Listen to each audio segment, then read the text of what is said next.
আগানো পর আশিকের চোখের পানিগুলো ছেড়ে দে বলে জোনাই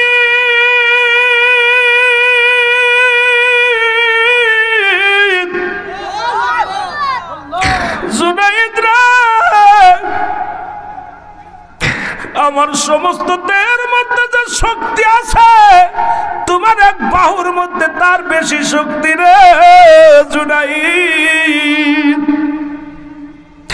আমি জানি তোমার এক বাহুর বলের সঙ্গে আমি পারবো না, তোমার এক হাতের সঙ্গে আমি পারবো না। আমি এসেছি জুনাইদ রে, আমি মক্কা মদিনা থেকে এসেছি। ও জুনাইদ শুনে নাও, আমার নবীর আহলে নবীর বংশরা সৈয়দ গোষ্ঠীর কিছু মানুষ ও আশিকে রাসূলেরা শুনে নাও, আমার নবীর নবীর দলের কিছু মানুষ, আমার নবীর মুসলমান শুনে নাও, আমার নবী বংশের কিছু মানুষ, সৈয়দ বংশের কিছু মানুষ অনাহারে আছে রে জুনাইদ। ওই অনাহারে কি খাবার দেওয়ার জন্য আমি রে জুনাইদ এসেছি তোমার সঙ্গে কুস্তি ধরতে রে জুনাইদ। একমাত্র তুমি পারো নবী বংশের মুখে খাবার দিতে রে জুনাইদ। জুনাইদ রে আমি এসেছিলাম বগদাদ নগরে বাদশার কাছ থেকে কিছু সাহায্য নিব, কিন্তু নবী বংশের মানুষের মুখ ছোট হয়ে যাবে, তাদের মাথা নত হয়ে যাবে, এই কারণে আমি বাদশার কাছে সাহায্য চাই নাই। তোমার সঙ্গে কুস্তি ধরে যদি জয় লাভ করি রে জুনাইদ, এই টাকাগুলো এই সম্পদগুলো নিয়ে আমি নবী বংশের মানুষের মুখে খাবার দিব। তুমি পারো একমাত্র নবী বংশের ইজ্জত রক্ষা করতে, তুমি পারো একমাত্র নবী বংশের মুখে হাত দিতে। জোরে বলো মারহাবা। আমি জুনাইদ যদি জয় লাভ করি, নবী বংশের মানুষেরা অনাহারে আছে আল্লাহ, আমার নবী বংশের মানুষেরা না খেয়ে আছে আল্লাহ, আমি জুনাইদ কিভাবে জবাব দিব আল্লাহ তোমার দরবারে? আরে আমি জুনাইদ এখন কি করব রব্বে কারীম? একদিকে বগদাদ নগরের সম্মান, আর একদিকে আমার নবী বংশের সম্মান। রব্বে কারীম রে, ও যুবক, আর সেই নবীর ভালোবাসে রে, যে নবী লাগবে কবরে, নবী লাগবে মিজানে, নবী লাগবে ফুলসিরাতে, নবী লাগবে আমাল কিয়ামতের ময়দানে। নবী বিনে কোনো বান্ধব পাবি না, নবী বিনে কোনো দরদি পাবি না, নবী বিনে কোনো গতি থাকবে না। সেই নবীর পক্ষে থাকা লাগবে কি লাগবে না? আর একটু জোরে জোরে চিল্লায় বলেন লাগবে কি লাগবে না? বাস করতেন একজন আল্লাহর কুদরতি একজন গোলাম, নাম হলো মুসলমান। শুনে নাম জুনাইদ বগদাদি। জোরে বলো মারহাবা। নামটা হলো জুনাইদ বগদাদি। জুনাইদ বগদাদি ছিলেন তৎকালীন জামানায় বগদাদ নগরের সবচাইতে পালোয়ান কুস্তি খেলোয়াড়। তৎকালীন জামানার মধ্যে এই জুনাইদের সঙ্গে কুস্তি খেলে এমন কোনো পালোয়ান ছিল না তার সঙ্গে কুস্তি ধরে পারত। রব্বুল আলামিন তার গায়ে এত শক্তি, এত মেধা, এত জ্ঞান তারে দান করেছিল। তৎকালীন জামানার মধ্যে জুনাইদ বগদাদি ছিল এক নাম্বার কুস্তি খেলোয়াড়। জোরে জোরে চিল্লায় বলা যাবে না মারহাবা। এই জুনাইদ বগদাদি মুসলমান শোনে নাও, তৎকালীন জামানার মধ্যে যুবক বাবারা, এই তো জুনাইদ বগদাদি দিনে দিনে নাম ছড়িয়ে পড়লেন সমস্ত জায়গায়। যেমন শাহজালাল ইয়ামানি এই বাংলার জমিনে, সিলেটের জমিনে আসলো। এখন বহির্বিশ্বে যে যদি সিলেটের নাম বলো, বাংলাদেশে যে শাহজালাল ইয়ামানি আসছেন, ও আমার যুবক ভাইরা তোমরা শুনলে খুশি হবা। এই সিলেটের জমিনে মদিনার মাটি আছে, যে মাটি নিয়ে শাহজালাল ইয়ামানি উনি মক্কা মদিনায় গেলেন। রাসূলুল্লাহর দিদারত করে, রাসূলুল্লাহর সঙ্গে দিদার করে এরপরে ইয়ামেন হইয়া এই বাংলার জমিনে, সিলেটের জমিনে আসলেন। একজন নয়, দুজন নয়, 360 জন আউলিয়া একত্রিত হয়ে আগমন করলেন, যাদের প্রশংসা না করে আমরা পারি না। আপনারা যদিও বাবার আপনারা মানেন না, কয় গোয়ালির দৌড়ের ঘাস মানুষে খায় না।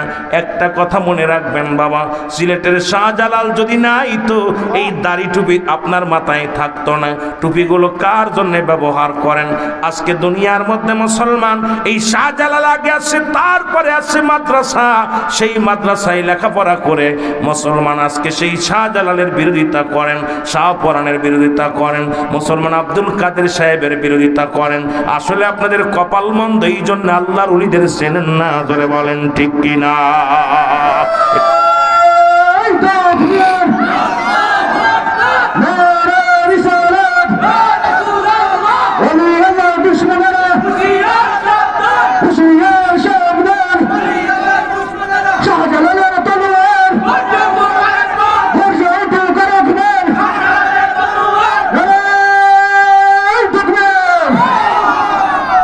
আমার ভাইয়েরা, আমার বন্ধুরা, আমার আমি জুনায়েদ বাগদাদীর পিছনে যাই, একটু কথা আমি আপনাদের স্মরণ করা দিয়ে যাই। ও সিলেট বিভাগের মানুষ, একটু জানার দরকার, বোঝার দরকার। আমাদের এখন পাঠ্য বইয়ের মধ্যে শাহজালালের জীবনী যদি থাকতো তাহলে আমরা অনেক কিছু অর্জন করতে পারতাম।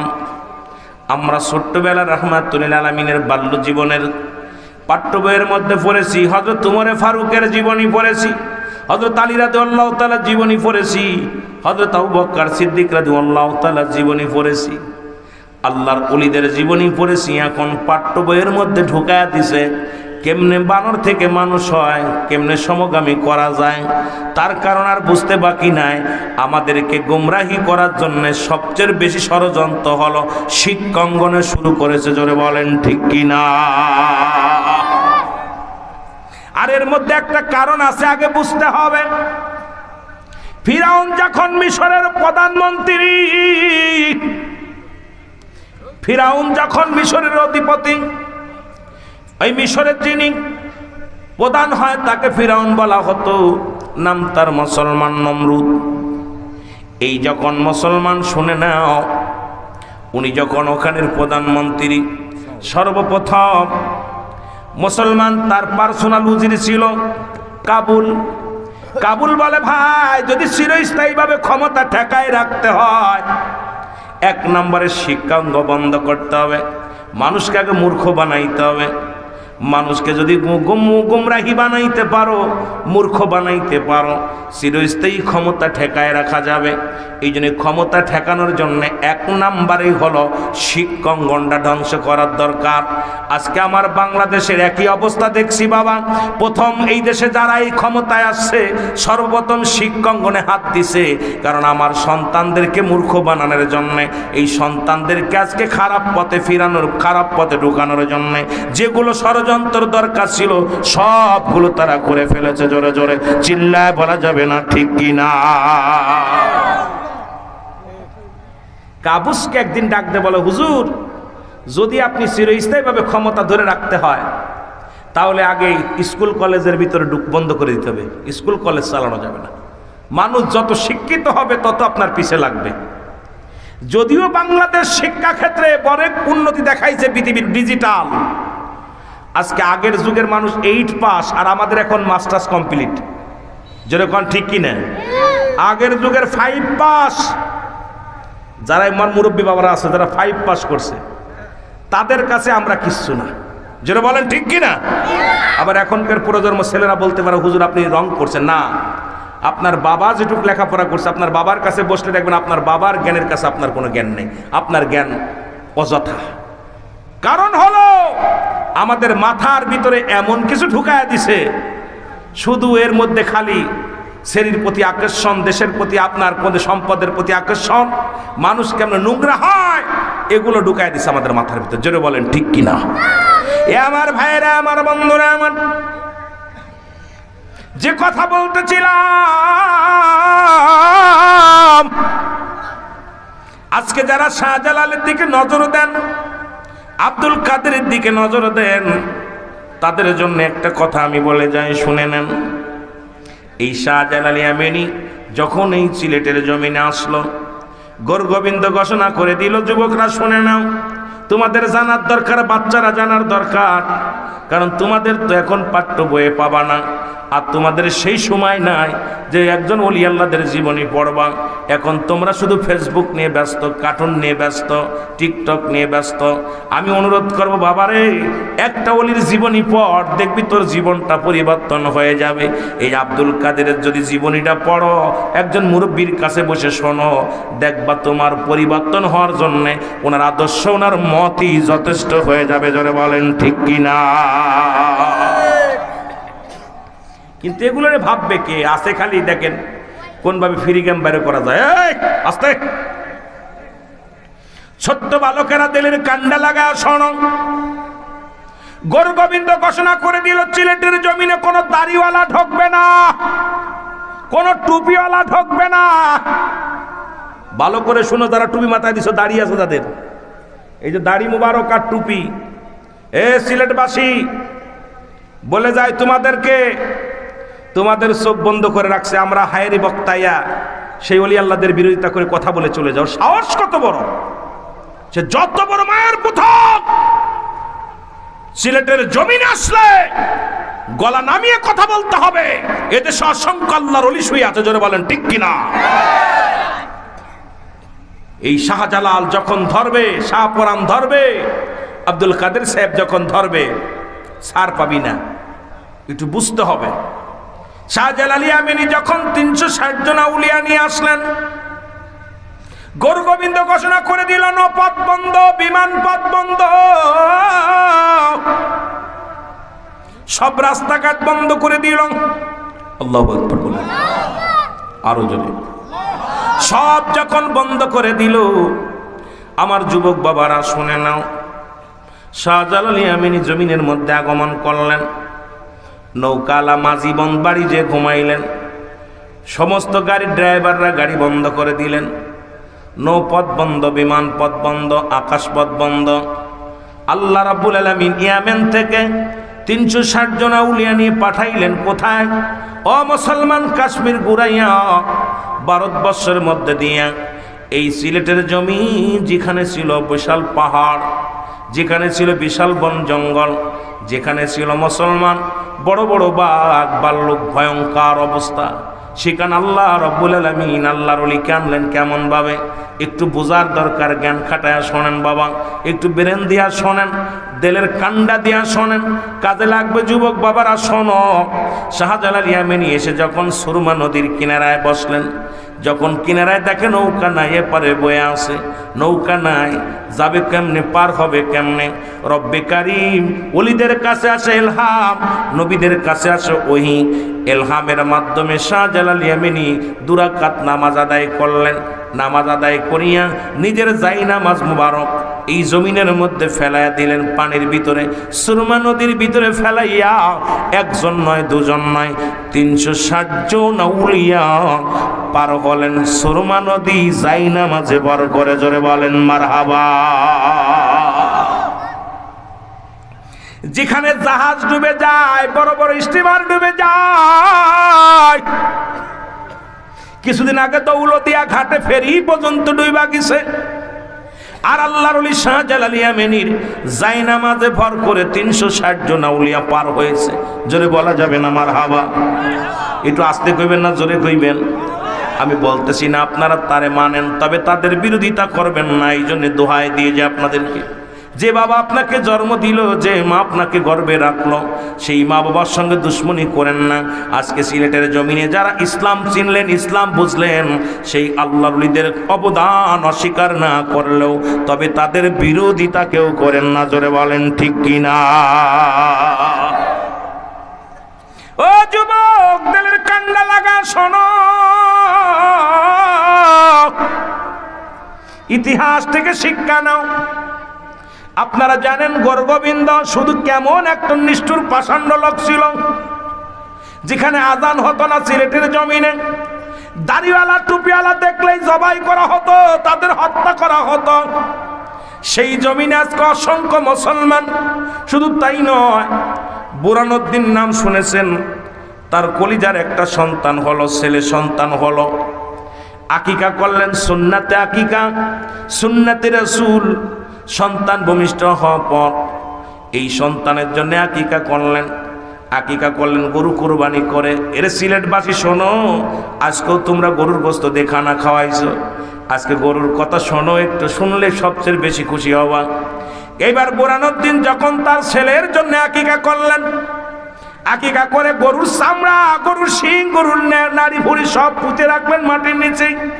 এটা কুকুর এবং কাকে ঠুকায় উঠাইলেন, ফেলাইবে একটা কান নিয়ে ফেলাইলেন গর্গবিন্দর বাড়ির সামনে।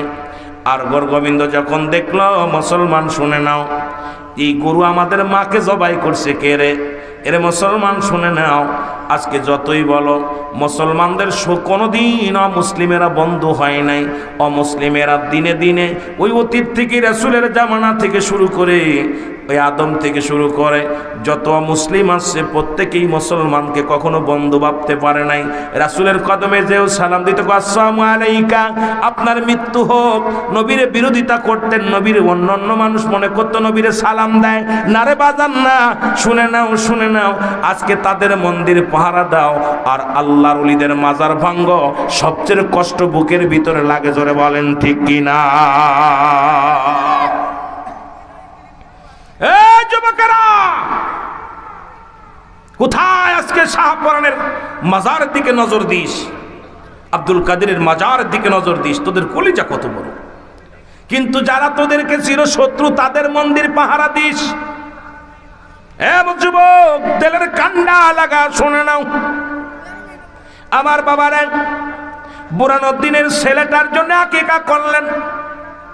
গর্গবিন্দ সকালবেলা গন্তি কুড়ি দেখে গরুর মাথা বা গরুর চামড়া, আমাদের মারে জবাই করলো কে রে? পাগল হয়ে গেল বছর গর্গবিন্দ। উজিরে খবর নাও, এই সিলেটের জমিনে কোথায় গরু জবাই করলো খোঁজ নাও। খবর নিতে নিতে পাইল কোথায় বুরহানুদ্দিনের কলিজার টুকরা সন্তান। আমার বাচ্চারা শুনে নে বাবা, আজকে তাদের বিরোধিতা করিস। এবার শাহজালাল মুসলমান বুরহানুদ্দিনের বাড়ি পর্যন্ত আসলো, খবর নিল। খবর পৌঁছে গেল গর্গবিন্দর কাছে, হুজুর বুরহানুদ্দিন তার ছেলের জন্য আকিকা করেছে, গরু কুরবানি করে, গরু জবাই করে। মুসলমান গর্গবিন্দ সৈন্যদেরকে নিয়ে বাড়ি ঢুকলেন। কলিজার টুকরো সন্তানকে কোল থেকে টান দে, বুরহানুদ্দিনের হাতের থেকে নিয়ে টান দিয়ে জমিনের মধ্যে ফেলাইয়া খোলা তরবারি দিয়া জবাই করে দিছে। জোরে বলো আল্লাহু আকবার। ও যুবক,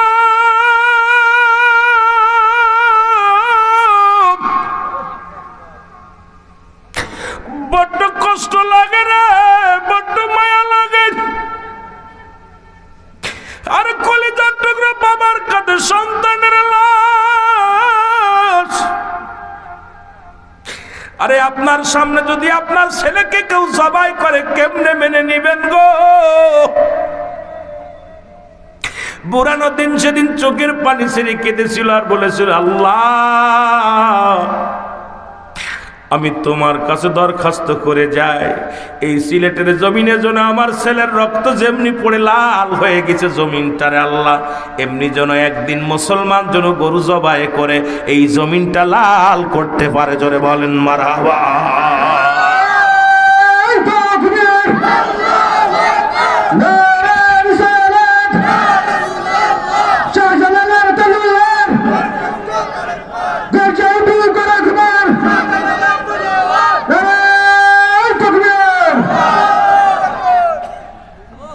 ছেলেরা, আজকে হাজার হাজার গরু জবাই হয়। আজকে সিলেটে যেমন বাংলাদেশের লন্ডন, দ্বিতীয় লন্ডন হচ্ছে সিলেট জেলা, সিলেট বিভাগ, হাজার হাজার গরু জবাই হয়। কিন্তু সেই কলিজার টুকরা সন্তানের বিনিময়ে আজকে গরু জবাই হয়। ওদিন জুম্মার নামাজ পড়ে শাহজালাল ইয়ামানি আর বুরহানুদ্দিন চোখের পানি ফেলে বলেছিল, আল্লাহ আমি সন্তানের বিচার চাই না, সন্তানকে জবাই করেছে গর্গবিন্দ, আমার দুঃখ নাই, কিন্তু এমন একটা দিন তুমি দেখায়ও সিলেটের অলিগলির মধ্যে যেন গরু কুরবানি হয়। সুবহানাল্লাহ বলেন না?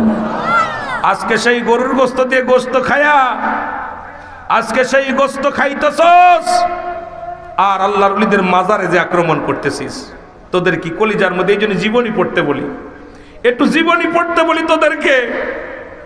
সন্তান হারানোর বিনিময়ে গরুর গোশত খাচ্ছিস তোরা আজকে। কলিজার টুকরা সন্তানকে হাত থেকে ছিনিয়ে নিয়ে জবাই করে দিয়েছিল। আজকে তোরা সেই সিলেট বিভাগের মানুষ। তোমাদের সামনে যখন মাজারের দিকে কেউ আঙ্গুল তোলে, আরে গায়ে এক চুল রক্ত থাকতে কখনো তাকে ক্ষমা করা সম্ভব নয়। জোরে বলেন ঠিক কিনা? আর একটু জোরে বলেন ঠিক কিনা? এই জন্য ইতিহাস জানতে হবে আমাদের, আমাদের ইতিহাস জানতে হবে। এগুলো আমাদের জানতে দেবে না। এই যারা শিক্ষামন্ত্রী, যে এই দেখলাম আমার জন্মের পর থেকে যতগুলো শিক্ষামন্ত্রী আসছে সব নাস্তিক। এই নাস্তিকগুলো বইয়ের ভিতর থেকে সমস্ত আদর্শ উঠায় ফেলছে। সমস্ত রূপকথাগুলো, কেমনে পুরুষ থেকে নারী হয়, কেমনে বানর থেকে মানুষ হয়, কেমনে সমগামী করা যায়। ক্লাস 8-এর বই, ক্লাস 3-এর বইয়ের মধ্যে সমগামী পড়ায়। ক্লাস 4-এর বইয়ের মধ্যে কেমনে প্রেম প্রীতি করা যায়, কেমনে সমগামী করা যায়। এগুলো যখন লেখা হয়, আমার বাচ্চারা কি শিখবে? এই বাচ্চাদের মেধা অলিদের মুখী সব উঠায় দিছে। এই বাংলাদেশ যতদিন নাম থাকবে, এই দেশ বাংলাদেশ অলি আল্লাহদের দেশ। জোরে বলেন ঠিক কিনা? ইতিহাস পড়ে মোরা জানলাম অলিগণ এনেছে ইসলাম। বলেন অলিগণ এনেছে। জোরে বলেন ইতিহাস পড়ে মোরা বুঝলাম অলিগণ এনেছে ইসলাম। বলেন অলিগণ এনেছে। অলিদের বিপক্ষে যারা আছে তাদের রাগ হচ্ছে শরীরে, কিন্তু আমি তোদের আব্বা, তোদের পায়ে ধরি। আমি ছোট মানুষ হলেও একটু অলি আল্লাহদের জীবনী পড়ে দেখো যে বাংলাদেশ ইসলাম কারা আনছে। এই সিলেটের জমিনে কে আনছে? ওই যে নাসিরউদ্দিন সিফা সালাই পাশে। আজকে আব্দুল কাদের সাহেবের অবদান অস্বীকার করতে পারবি না। আমাদের আসলে গুমরাহি করে ফেলেছে, এমনভাবে গুমরাহি করেছে ওলি আল্লাহদের কথা শুনলেই মজক নড়ে যায়। মনে করি এটা কি, এটা মনে হয় কোন হালুয়া। এ আমার ভাইয়েরা, আমার বন্ধুরা, আমার গভীর মনোযোগ,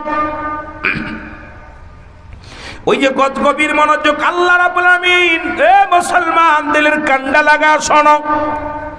বুখারীর হাদিস থেকে, বুখারী শরীফের হাদিস, যদি কোনো ব্যক্তি আল্লাহর ওলিদের বিরোধিতা করে, রব্বুল আলামিন তার বিরুদ্ধে জিহাদ ঘোষণা করে। জোরে বলেন আল্লাহু আকবার। আর একটু জোরে জোরে চিল্লায় বলা যাবে না আল্লাহু আকবার। ও তারে মাটিতেও খায় না, জমেও সই না, নবীর প্রেমিক যে জনা। তারে মাটিতেও খায় না, জমেও সই না, নবীর প্রেমিক যে জনা। জোরে বলেন তারে মাটিতেও খায় না, জমেও সই না, নবীর প্রেমিক যে জনা। হাদিসের ঘোষণা, কামেল পীর মরে না, কানার দালা হাদিস কুরআন পড়ে না। এর কামেল পীর যা জানে মরণ নাই জগতে। বলেন কামেল পীর যা জানে মরণ নাই জগতে। দেখো না হাদিস কুরআন খুঁজিয়া, তারে মাটিতেও খায় না, জমেও সই না, নবীর প্রেমিক যে জনা। তারে মাটিতেও খায় না, জমেও এ দুনিয়ার মুসলমান দিলের কান্ডা লাগা শুনে নাও যুবক,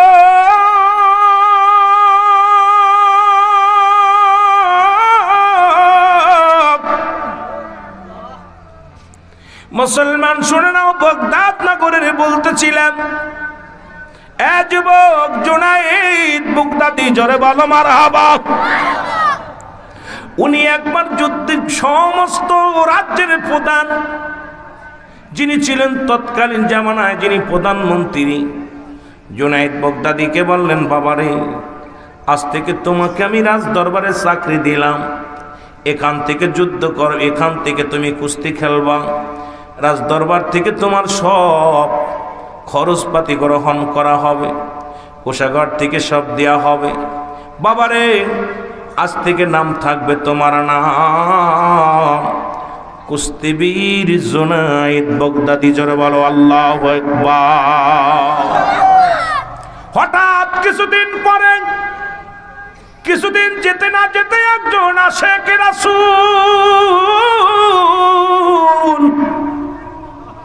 উনি আসলেন, বাগদাদ নগরে আসলেন।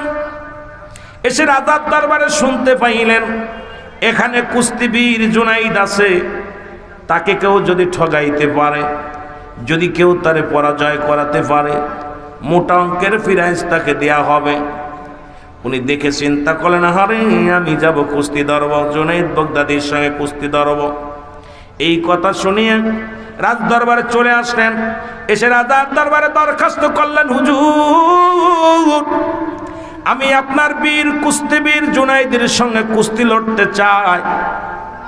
লোকটার দিকে তাকায় দেখে গায়ের মধ্যে কোনো গোশ নাই, আছে কিছু দাড়ি, একটা টুপি মাথায়, কিছু দাড়ি, একটা পাঞ্জাবি গায়ের মধ্যে। এই লোকটা সে জুনায়েদের সঙ্গে কুস্তি ধরার জন্য। বাবারে তুমি কি জুনায়েদের নাম শুনেছো? বলে শুনছি। তারে কি দেখছো? কয় না। কয় এর সঙ্গে কুস্তি ধরবে গোটা আরব রাজ্যের মধ্যে নাই, এই রাজ্যের মধ্যে নাই, পৃথিবীর মধ্যে নাই, বাগদাদ নগরের মধ্যে এত বড় সাহসালা, এত বড় গায়ে বল, এত বড় কুস্তিবীর আর দ্বিতীয় কেউ নাই। উনি বললেন আমি ধরব কুস্তি তার সঙ্গে। ও যুবক, এবার কুস্তির দিন পড়া হলো, আগামী দিন কুস্তি হবে। যদি জুনায়েদকে কেউ ঠকাইতে পারে অনেক মূল্যের পুরস্কার তাকে দেয়া হবে। এই কথা শুনিয়ে আশিকে রাসূল রওনা হয়ে গেলেন। এসে কুস্তির ময়দানে হাজির হয়ে গেলেন। সব মানুষ খুব আগ্রহে গেলেন যে জুনায়েদের সঙ্গে কুস্তি ধরবে, এমন বীর কোনো দেখি নাই, এমন কোন বীরের নজর আমাদের পড়ে নাই, এমন কোন বীরের নাম শুনি নাই। কই থেকে? মদিনা থেকে এক বীর আসছে জুনায়েদের সঙ্গে কুস্তি ধরার জন্য। হাজার হাজার মানুষ দেখার জন্য আসছে। এবার কুস্তির ময়দানে হাজার হাজার মানুষ, জুনায়েদ আসছে। যখন আসে দাঁড়াইছে ওই আশিকে রাসূল, উনিও গুটি গুটি পায়ে আগায় আসছে। এসে যখন কুস্তি ধরবে জুনায়েদ ডাকতে বলে, বাবা তুমি মরার জন্য আসছনি? তোমার কি গায়ের মধ্যে আমার এক বাহুর বল আছে? আশিকে রাসূল ডাকতে কয়, জুনায়েদ এত ফালাফালি করো না, আমি আসছি তোমার সঙ্গে কুস্তি ধরতে। ধরা হোক কে জয় কে পরাজয়, তারপরে বোঝা যাবে।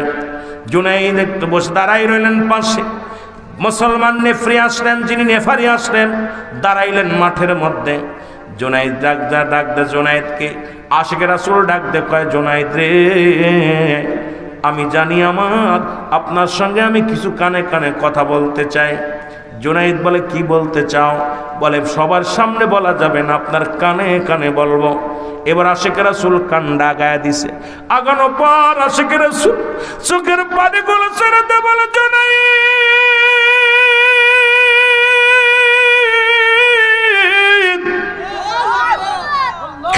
জুনায়েদ রে আমার সমস্ত দেহের মধ্যে যে শক্তি আছে তোমার এক বাহুর মধ্যে তার বেশি শক্তি রে জুনায়েদ। আমি জানি তোমার এক বাহুর বলের সঙ্গে আমি পারবো না, তোমার এক হাতের সঙ্গে আমি পারবো না। আমি এসেছি জুনায়েদ রে, আমি মক্কা মদিনা থেকে এসেছি। ও জুনায়েদ শুনে নাও, আমার নবীর আহলে নবীর বংশরা, সৈয়দ গোষ্ঠীর কিছু মানুষ, ও আশিকে রাসূলেরা শুনে নাও, আমার নবীর নবীর দলের কিছু মানুষ, আমার নবীর মুসলমান শুনে নাও, আমার নবী বংশের কিছু মানুষ, সৈয়দ বংশের কিছু মানুষ অনাহারে আছে রে জুনায়েদ। ওই অনাহারীকে খাবার দেওয়ার জন্য আমি রে জুনায়েদ এসেছি তোমার সঙ্গে কুস্তি ধরতে রে জুনায়েদ। একমাত্র তুমি পারো নবী বংশের মুখে খাবার দিতে রে জুনায়েদ। জুনাইদরে আমি এসেছিলাম বগদাদ নগরে বাদশার কাছ থেকে কিছু সাহায্য নিব, কিন্তু নবী বংশের মানুষের মুখ ছোট হয়ে যাবে, তাদের মাথা নত হয়ে যাবে, এই কারণে আমি বাদশার কাছে সাহায্য চাই নাই। তোমার সঙ্গে কুস্তি ধরে যদি জয় লাভ করি রে জুনাইদ, এই টাকাগুলো এই সম্পদগুলো নিয়ে আমি নবী বংশের মানুষের মুখে খাবার দিব। তুমি পারো একমাত্র নবী বংশের ইজ্জত রক্ষা করতে, তুমি পারো একমাত্র নবী বংশের মুখে হাত দিতে। জোরে বলো মারহাবা। আমার দয়াল নবী বিহনে আপন বলতে কেহ নাই জগতে, বলে না আপন বলতে, একটু জোরে জোরে বলে না মারা আপন বলতে। ও নবী ও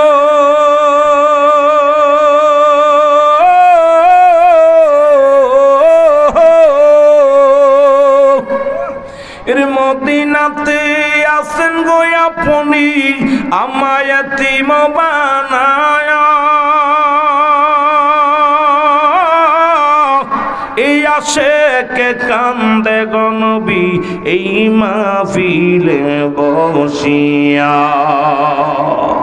আমার দয়াল নবী বিহনে আমার মায়ার নবী বিহনে আপন বলতে কেহ নাই জগতে, বলে না আপন, একটু জোরে জোরে বলে না মারা আপন বলতে। নবী কয় হায়াতি খায়রুল লাকুম, আমার হায়াতের জিন্দেগিটা আমার উম্মতের জন্য কল্যাণ গো। নবী কি বলে উম্মতিরা রে, আমি দুনিয়া থেকে দুনিয়ার মধ্যে আগমন করলাম, উলামা ইকরাম যারা সগো, নবী বলেন হায়াতি খায়রুল লাকুম, আমার হায়াতের জিন্দেগিটা আমার উম্মতের জন্য কল্যাণ স্বরূপ। কারণ আমার উম্মতের সঙ্গে আমি কথাবার্তা বলেছি, উম্মতের সঙ্গে চলাফেরা করেছি, এই জন্য আমার উম্মতের জীবনটা ধন্য। আবার নবীকে আমি দুনিয়া থেকে বিদায় নিলাম, এটা আমার উম্মতের জন্য কল্যাণ স্বরূপ।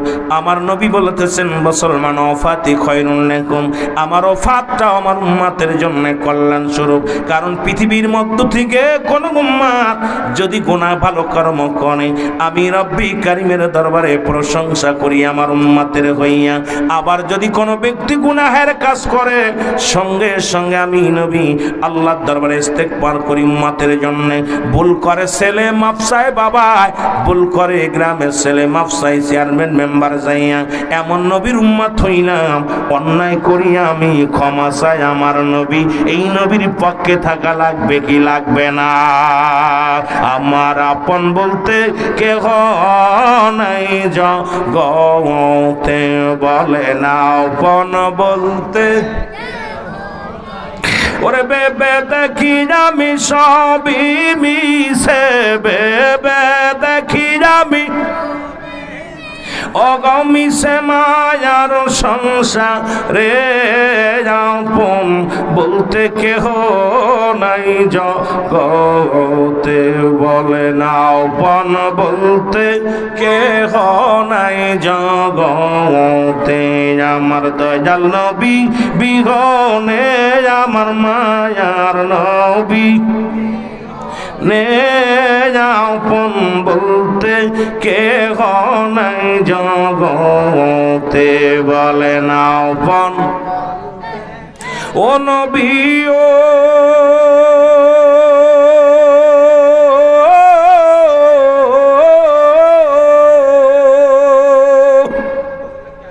কঠিন মিজান যেদিন হইবে খাড়া,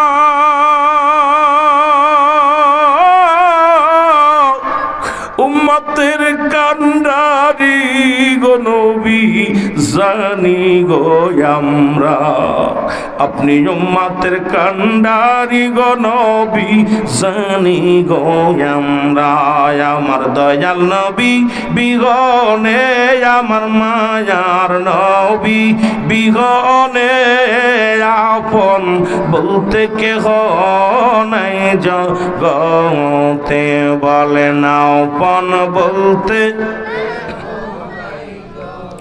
এ দুনিয়ার মুসলমান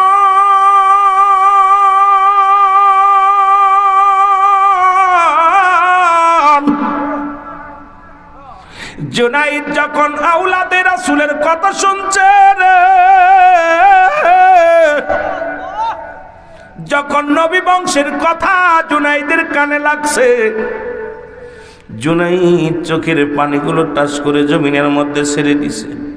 ডাক দেখ আল্লাহ, আমি তো জীবনে কোনোদিন নবীরে দেখি না। নবী বংশের মানুষ অনাহারে আছে, সৈয়দ বংশের মানুষ অনাহারে আছে। আমি জুনাইদ, ও আমার আল্লাহ, আমি জুনাইদ যদি আজকে জয় লাভ করি, নবী বংশের মানুষের আমি পরাজয় করাবো। আমি জুনাইদ যদি জয় লাভ করি, নবী বংশের মানুষেরা অনাহারে আছে আল্লাহ, আমার নবী বংশের মানুষেরা না খেয়ে আছে আল্লাহ, আমি জুনাইদ কিভাবে জবাব দিব আল্লাহ তোমার দরবারে? আরে আমি জুনাইদ এখন কি করব রব্বে কারীম?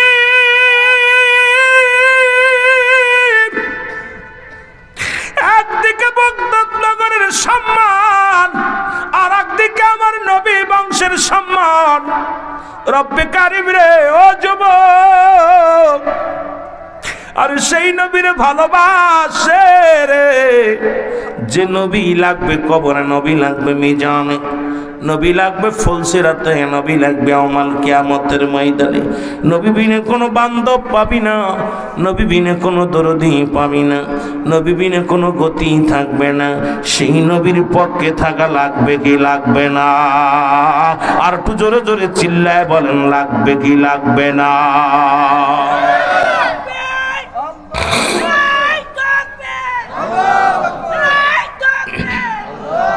এ আমার ভাইরা, আমার বন্ধুরা, জুনাইদ কুস্তিবীর এক পাশে দাঁড়াইলেন, আশেক রাসূল এক পাশে দাঁড়াইলেন, দুজন দু পাশে দাঁড়ানো হলো। নেফরি যখন বাঁশির মধ্যে ফু লাগাইলেন, জুনাইদ ধরে না, আশেক রাসূল ধরে না, দুজন দু পাশে দাঁড়ায় রইলেন। জুনাইদের সামনে আসবে আশিক রাসূল, গায়ের মধ্যে বল নাই, দাড়িওয়ালা টুপিওয়ালার গায়ের মধ্যে বল নাই। জুনাইদকে দেখিয়া থরথর করে কাঁপন শুরু করেছে। জুনাইদ নিজে গায়ে যায় বুকের সঙ্গে টান দেনেছে, বুকের সঙ্গে টান দিয়া না আল্লাহ, নবী বংশের মানুষ আমি বুকের মধ্যে ধরলাম। ও রব্বি কারীম, নবীরে তো দুনয়নে কোনোদিন দেখি নাই, নবী বংশের মানুষের আমি বুকের মধ্যে লাগাইলাম রে আল্লাহ। এই মানুষটাকে আমি কেমনে জমিনের মধ্যে ফেলবো? এই মানুষটাকে কেমনে আমি তারে পরাজয় করাবো? কিছুক্ষণ বুকের মধ্যে ধরে রেখে জুনাইদ নিজে নিজেই জমিনের মধ্যে পড়ে গেছে। জোরে বলা যাবে না আল্লাহু আকবার। এই আশিক রাসূলেরা খেয়াল করো, জুনাইদ জমিনের মধ্যে পড়ে গেল। সবাই তাকাত আশ্চর্য হয়ে গেলেন যে জুনাইদকে দেখে মানুষ তৎপর করে কাঁপেন।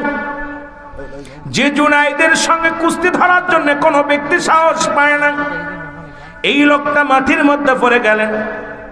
আশিকে রাসূলকে বুকের মধ্যে বা আশিকে রাসূল বুকের উপরে উঠিয়া বিজয় উল্লাস করতে লাগলেন। জুনাইদ জমিনের মধ্যে পড়ে আছে, হাত পা নড়ায় না, হাত পা নড়ায় না, কথাও বলে না। প্রথমবার জয়লাভ করলেন আশিকে রাসূল। দ্বিতীয়বার আবার যখন কুস্তি হবে, জুনাইদ মুখের দিকে তাকায়া, আশিকে রাসূলের মুখের দিকে তাকায়া কলিজার মধ্যে দাও দাও করে আগুন ধরে গেছে। ডাক দে বলে, আল্লাহ, এই আশিকে রাসূলকে আমি কেমনে ফেলাইব রে? এই নবী বংশের মানুষের আমি কেমনে পরাজয় করাইব?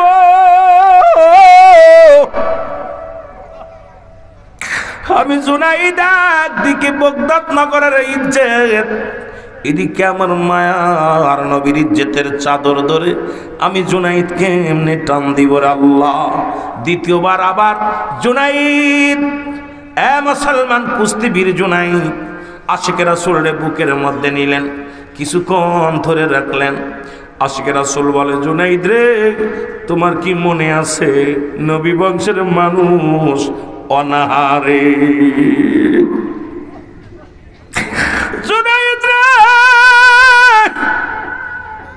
ও জুনাইদ, ওই নবী বংশের মানুষগুলো অনাহারে রে। জুনাইদ নিজেকে ধৈর্য ধরতে পারে না, জুনাইদ একা একা নিজের জমিনের মধ্যে পড়ে গেলেন। কুস্তিবীর জমিনের মধ্যে যখন পড়ে গেছে, আমার বাবারা, আমার দিলের কান্ডা লাগা, শোনো আশিকে রাসূল সঙ্গে সঙ্গে মুসলমান শোনো, ও মুসলমান, নবী বংশের মানুষটা জুনাইদের বুকের উপরে উঠিয়া আবার উল্লাস শুরু করে দিছে। সবাই নীরবতা পালন করে, সবাই আশ্চর্য হয়ে গেলেন যে জুনাইদের গায়ের মধ্যে যে বল, একটা বাহুর বল ওই কুস্তিবীরের ভিতর নাই। এই লোকটা আবার পরাজয় হয়ে গেল। ও আশিকে রাসূলেরা দিলের কান্ডা লাগা, শোনো কি হতে কি হয়ে গেল। জুনাইদ দ্বিতীয়বারও পরাজয় করলেন। তৃতীয়বার রাজা নিজেই চলে আসলেন, মাঠে আসলেন, আসিয়ার জুনাইদকে ডাক দে, বলে, জুনাইদ, তোমাকে খাওয়ায়, তোমাকে পড়ায়, তোমাকে সুযোগ সুবিধা সব সরকারিভাবে দিয়েছি, তুমি যদি একজন সাধারণ মানুষের কাছে পরাজয় করো, জুনাইদ রে, আমার বগদাদ নগরের ইজ্জত চলে যাবে রে জুনাইদ, তুমি পারো আমার ইজ্জত রক্ষা করতে?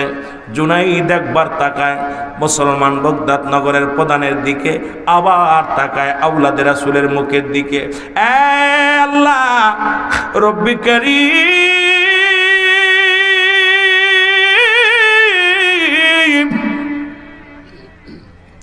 রব্বি কারীম রে, তুমি বলে দাও আমি এখন কি করব?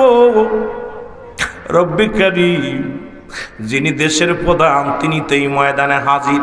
ও আমার রব্বে কারীম, ওদিকে আওলাদে রাসূল, সামনে আমার, আমি যদি আওলাদে রাসূলকে জমিনের মধ্যে ফেলে দিই, আল্লাহ জবাব দিব কি? আমার মদিনাওয়ালার কাছে আমি জবাব দিব কি? আমার নবী কষ্ট পাবে রে। আমার নবী বংশের মানুষ, আজকে তার সঙ্গে কুস্তি ধরতে যদি তারে মাটির মধ্যে ফেলে দিই, জমিনের মধ্যে ফেলে দিই, আমার নবী যখন জিগাইবে, জুনাইদ রে, আমার বংশের মানুষকে তুমি পরাজয় করাইছো। আর সেই নবীর আলে বায়তদেরকে কারবালার ময়দানে কেমনে হত্যা করলো রে? ওই ইয়াজিদের গোষ্ঠীর দেলে কোনো দয়া নাই, কোনো মায়া নাই। ওই কারবালার প্রান্তে যেদিন হুসাইন ডাকতে বলেছিল, মুহাম্মাদ,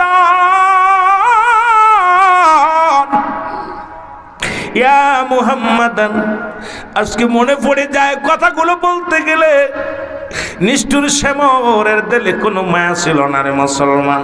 আজকে একদল ইসলাম ইসলাম বলে গলা ফাটায়, তাদের দিলে কোনো মায়া নাই। আজকে দেখি মানুষ হত্যা করে, মানুষকে ধরে পিটায়। আজকে মুখের মধ্যে দাড়ি টুপি লইয়া, ও যুবক, মানুষ হইয়া মানুষের কেমনে আঘাত করে রে, বড় কষ্ট লাগে কলিজার মধ্যে। সেদিন হুসাইন ডাকতে বলেছিল, চোখের পানি ছেড়ে ছেড়ে বলতেছিল, ওই বুঝি রে নানাজি মোর ডাকিতেছে আমায়, ওই বুঝি রে নানাজি মোর ডাকিতেছে আমায়। সে মোর স্তরে বিনয় করি, সালাস না আর গলায় সুরি, এ গলাতে দিছেন গো চুমা আমারি নানা,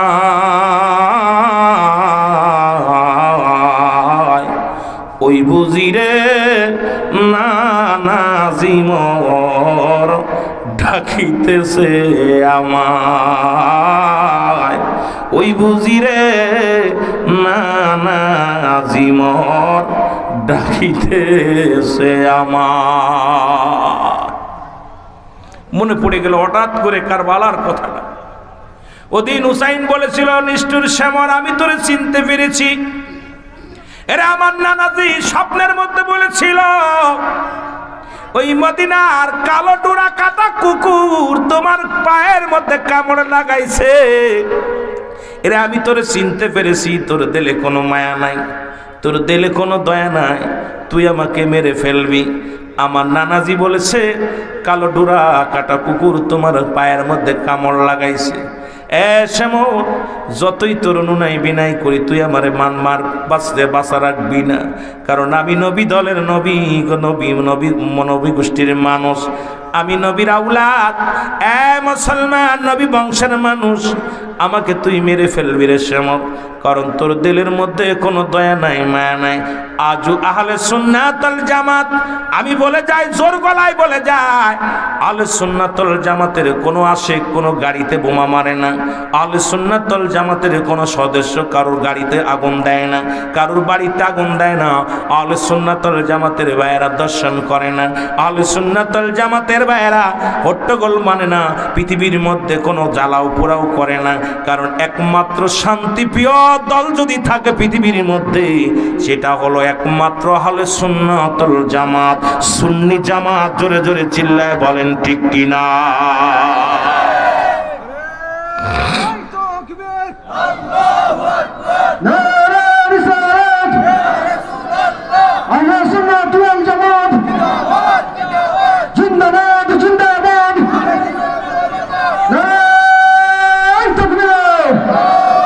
হয়তো আপনাদের বিশ্বাস হবে না, একটু আমার দেখান, একটা প্রমাণ দেখান যে একজন আহলে সুন্নাতুল জামাতের একজন প্রেসিডেন্ট, আহলে সুন্নাতুল জামাতের একজন রোকন, আহলে সুন্নাতুল জামাতের একজন সদস্য অনেকের গাড়ি পুড়াইছে, বাড়ি পুড়াইছে, বোমা মারছে।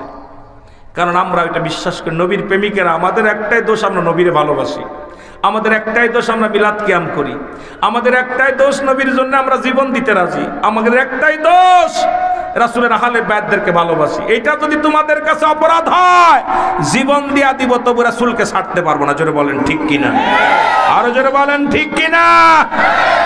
হাজার দুঃখ আসবে, কষ্ট আসবে, আহলে সুন্নাতুল জামাতের আদর্শ কি? ওলি আল্লাহদের ভালোবাসি, এটা আমাদের দোষ।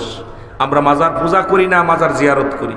তোমরা বলো আমরা পূজা করি, তোমরাই প্রমাণ করছো তোমরা পূজা করো। যদিও বলি অনেকে আমার উপরে খেপেন, আমরা দেখেছি অনেক দাড়িওয়ালা, অনেক টুপিওয়ালা মন্দির সামনে নিয়ে নামাজ পড়তেছে, দোয়া করতেছে, কিন্তু আমাদের আহলে সুন্নাতুল জামাতের ভাইরা ওই মাজারে যায় একটু জিয়ারত করে, এটা আপনাদের নজরে পড়ে যায়। অথচ আপনারা মন্দির পাহারা দেন যেখানে রাসূল ভাঙতে আক্রমণ করেছে, কাবা শরীফের মূর্তিগুলো ভাঙার জন্য রাসূল দুনিয়ার মধ্যে আসছে, আর আপনারা তাদের মন্দির পাহারা দেন আর বড় বড় কথা বলেন। আমরা আহলে সুন্নাতুল জামাত যারা আছি, আমরা শান্তিপ্রিয় মানুষ, আমাদের অপরাধ হলো রাসূলকে জানের চাইতে বেশি ভালোবাসি। জোরে বলেন ঠিক কিনা? আরো জোরে বলেন ঠিক কিনা? রাসূলকে ভালোবেসে মরতে রাজি আছেন কে? একটু হাত তুলেন দি। নারায়ে তাকবীর, নারায়ে রিসালাত, নারায়ে গাউসিয়া।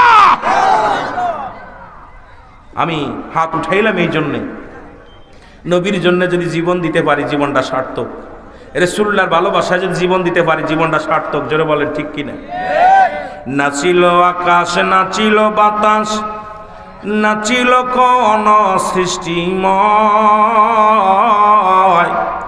রাসূল তোমারই কারণে বিশাল এই ভুবনে আল্লাহ জির পরিচয়। জোরে বলেন মারহাবা। এ আমার ভাইরা, আমার বন্ধুরা, সময় কম, আওলাদে রাসূল,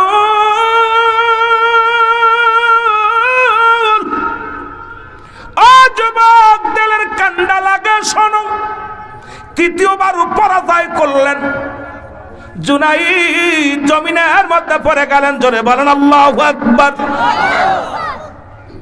জুনাইদের উপরে বইয়া আওলাদে রাসূল চিৎকার মেরে তাকবীর দিতেছে, পুরস্কারগুলো নিলেন, জয়লাভ করলেন।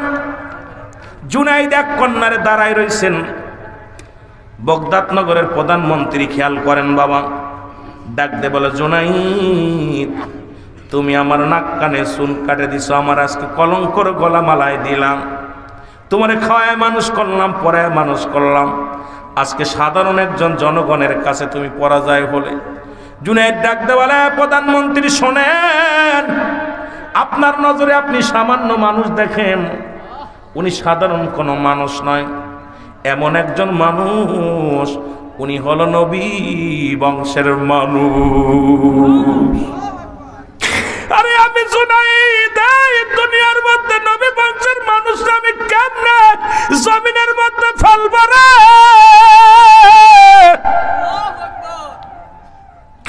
আর যে বুকের মধ্যে নবী বংশের মানুষ নিছি, আজ থেকে আমি প্রতিজ্ঞা করলাম, এ বগদাদ নগরের সৈন্যরা শোনো, বগদাদ নগরের সেনাবাহিনীরা শোনো, বগদাদ নগরের রাজা শোনো, বগদাদ নগরের প্রজারা শোনো, আমি জুনাইদ বগদাদি আজ থেকে আর কোনোদিন কুস্তি খেলবো না। জোরে জোরে চিল্লায় বলেন মারহাবা।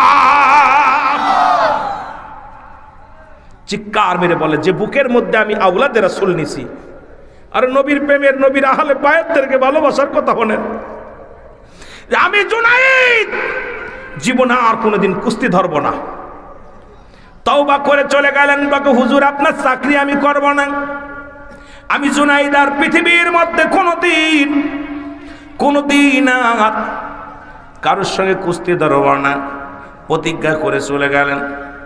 রাত্র নেমে আসলো, জুনাইদ বগদাদি সুন্দরভাবে ওযু করলেন, ওযু করে নামাজে দাঁড়ায়া নামাজটা শেষ করে প্রার্থনা করেন আল্লাহর দরবারে, আল্লাহ জীবনে কোনোদিন তো ভালো কাজ করতে পারি নাই, আল্লাহ নবী বংশের মানুষের সম্মান করলাম, আজকে আমার বগদাদ নগরের মানুষগুলো লজ্জা পেয়েছে, বগদাদ নগরের মানুষ পরাজয় করেছে, পরাজয় মেনে নিয়েছে, আল্লাহ আমার কারণে সব মানুষের মাথা নত হয়ে গেছে, আল্লাহ আমি আপনার হাবিব রাহমাতুল লিল আলামিন তার বংশের মানুষদেরকে আমি সম্মান করেছি, আল্লাহ কিছু করতে পারি নাই, আহারে নবী বংশের মানুষ না খেয়ে আছে, আরে আমি জুনাইদ কি করে তাদের সাহায্য করব, কি করে পাশে যাব, এই কথাগুলো বলে চোখের পানি ছেড়ে কাঁদতে লাগলেন। চোখের পানি ছেড়ে যখন যায় নামাজের পরে জুনাইদ বগদাদি শুয়ে পড়লেন, রাসূল পাক সাল্লাল্লাহু আলাইহি ওয়াসাল্লাম বগদাদ নগরে হাজির হয়ে গেছে স্বপ্নের মধ্যে। জোরে জোরে বলেন মারহাবা। রাসূলুল্লাহ স্বপ্নের মধ্যে ডাকতে বলে, জুনাইদ, ও জুনাইদ তাকা দেখ রে, আমি হাবিব তোমার সামনে। সুবহানাল্লাহ বলেন না। বগদাদ নগরে জুনাইদ বগদাদির ঘরের মধ্যে রাসূলুল্লাহ স্বপ্নের মধ্যে জুনাইদকে ডাকতে বলে, জুনাইদ রে আমি এত খুশি হয়েছি, আমি তোরে দেখার জন্যে মদিনা থেকে বগদাদ নগরে আসছি। জুনাইদ আমি নবী বংশের মানুষের, আমার বংশের মানুষের ইজ্জত করেছো, যাকে তুমি মাটির মধ্যে ফেলো নাই, দুলার মধ্যে ফেলো নাই, আরে আমার বংশের মানুষের মুখে হার দেওয়ার জন্য তুমি নিজেই পরাজয় করেছো, নিজের হার মেনেছো রে জুনাইদ। আমি নবী তোমারে প্রাণ ভরে দেখে গেলাম। রাসূলুল্লাহ জুনাইদের মাথার মধ্যে হাত বোলায়া দেয়। জুনাইদ বগদাদি মুসলমান সব কিছু দূরে ঘুরিয়ে দেখেন।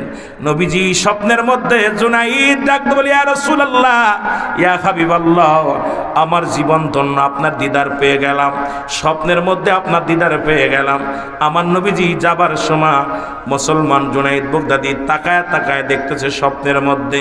আমার নবী ডাক দেখায়, জুনাইদ রে, শুধু আমি খুশি নয়, আমার বংশের মানুষের ইজ্জত করার কারণে তাকায় দেখো রে, জান্নাতের মধ্যে বিশাল বাড়ি গাড়ি, বিশাল দালান কোঠা তোমার জন্য রব্বে কারিম তৈরি করে রাখছে রে জুনাইদ। শুধু আওলাদে রাসূলকে সম্মান করার কারণে, শুধু আমার বংশের মানুষের ইজ্জত করার কারণে, তাদের খাবার মুখে তুলে দেওয়ার কারণে রে জুনাইদ, তোমাকে রব্বুল আলামিন তোমার জন্য জান্নাতের মধ্যেই বিশাল বিশাল দালান কোঠা বানায় রাখছে। জোরে বলেন মারহাবা। আর একটু জোরে।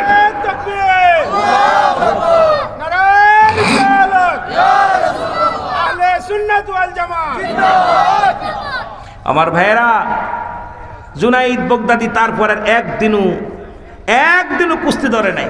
এবার রাসূলুল্লাহ বলে যখন রওনা হয়ে গেলেন, স্বপ্নের মধ্যে ইলহাম আসে, জুনাইদ, ও জুনাইদ শুনে নাও। কিছুদিন যেতে না যেতে রাসূলের আহলে বায়তদেরকে ভালোবাসার কারণে, নবীর আওলাদদেরকে ভালোবাসার কারণে একজন কুস্তিবীরকে রব্বুল আলামিন পৃথিবীর মধ্যে আল্লাহর ওলি বানায়া দিছে। মুসলমান, ইলহামের মধ্যে আসে, জুনাইদ তুমি আজ থেকে আর সাধারণ কোনো মানুষ নয়, বাগদাদ নগরের মধ্যে তোমার নামটা রব্বুল আলামিন ওলিদের দপ্তরে লেখা দিছে। এখন আল্লাহ কালা সাবধান, ইন্না নিশ্চয় আলা ইন্না উলিয়াল্লাহি, আল্লাহর তরফ থেকে যারা ওলি হয়, এই ওলি মানুষ বানায় না, পিসাব মানুষ বানায় না, আল্লাহর ওলি বানায় আল্লাহ। আল্লাহ পাক নিজেই বলে, মুসলমান আলা সাবধান, ইন্না নিশ্চয় আলা ইন্না উলিয়াল্লাহি, আল্লাহর তরফ থেকে যারা ওলি হয়, লা নাই খফন শব্দের অর্থ ভয়, ওলা যদি অবস্থান করে হুমদের উপরে জানুন, তাদের কোনো চিন্তা নাই, ভাবনা নাই। আমার যুবক বাবারা শুনে নাও, রব্বে কারীম স্বপ্নের মধ্যে ইলহামের মধ্যে জানা দেয়, জুনাইদ, জুনাইদ রে, তুমি আমার বন্ধুর আহলে বায়তদেরকে সম্মান করার কারণে, ও জুনাইদ শুনে নাও, শুনে নাও, তুমি আওলাদে রাসূলকে সম্মান করার কারণে, নবী দলের নবীর মুসলমান, নবীর কওমের মানুষদেরকে মুখে আহার দেওয়ার জন্য তুমি নিজে পরাজয় মানছো। জুনাইদ রে শুনে নাও, শুনে নাও, আল্লাহ রাব্বুল আলামিন আমি তোমার নামটা ওলিদের দপ্তরে লিখে দিলাম।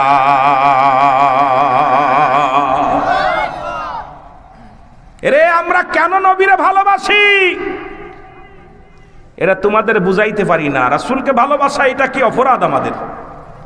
আমরা তো নবীকে ভালোবাসি, রাসূল আমার জীবনের চাইতে রাসূলকে ভালোবাসি, এটাই কি আমাদের অপরাধ? আমাদেরকে তোমরা বেদাতি বলো, আমাদেরকে তোমরা কত ফেলি দ্বন্দ্ব, আমাদেরকে নিয়ে কত কটূক্তি করে কথা বলো, আমাদেরকে নিয়ে কত উপহাস করো, কোনো দুঃখ নাই।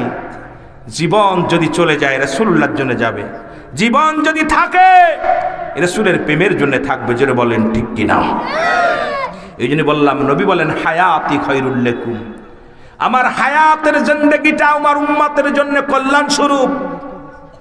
রাসূলুল্লাহ বললেন, আল্লাহ আমাকে দুনিয়ার মধ্যে পাঠাইলেন আমার উম্মতের জন্য, আর উম্মতের সঙ্গে কথাবার্তা বললাম। নবীজি সংসার করছে, এখন আমার দেশের বেঈমান মুনাফিকরা কয় নবী আমগার মতো মানুষ। মুনাফিকেরা শোন, ওই যে রাসূলুল্লাহ বলছে, যে রাসূল বলছে আমি তোমাদের মতো মানুষ, তোমাদের কাছে ওহী আসে না, আমার কাছে ওহী আসে। আর এইটা যদি বলতে হয়, আদম আলাইহিস সালাম নিজেই বলছে, রব্বানা জালামনা আনফুসানা ওয়া ইল্লাম তাগফির লানা ওয়া তারহামনা লানাকুনান্না মিনাল খাসিরিন। জোরে বলেন মারহাবা।